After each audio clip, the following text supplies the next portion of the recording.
Okay, alright, thank you. Weh, tak jadi nak berjimat ni. Gaji dah masuk, Alhamdulillah. Tapi separuh je lah. Lagi separuh next week. Hari ni aku try jimat lah tapi masalahnya makan dekat kedai Arab. Boleh jimat ke? Try dululah chicken makluba, bread and garlic satu, lamb shank only, pizza cheese satu, halabi lamb kebab, and then gapo dia shawarma ayam satu dengan cheese. I ambil mango with milk lah. Alright, thank you. Makan pizza dululah. Wow.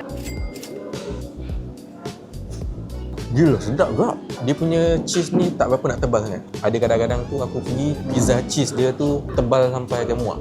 Ni okey.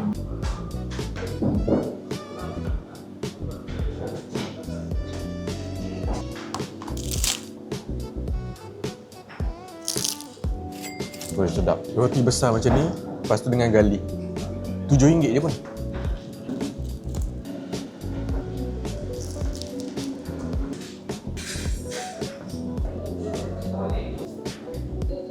Bismillah.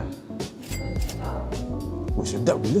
Korang tak order yang ni ke? Rasa sos dia ni macam ada rasa buttermilk sikit.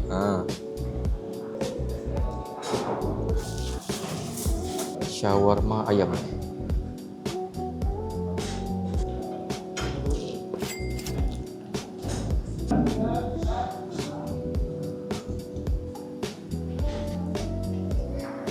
Chicken makluba tambah lagi dengan lamb shank satu. Macam mana nak berjimat?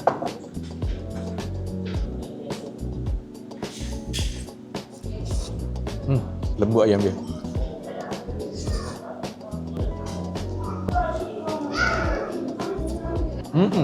Buat macam ayam Ya Allah.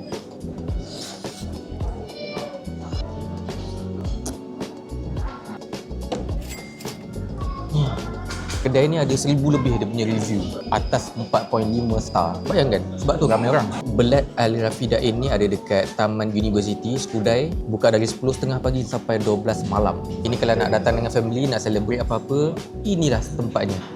Alright.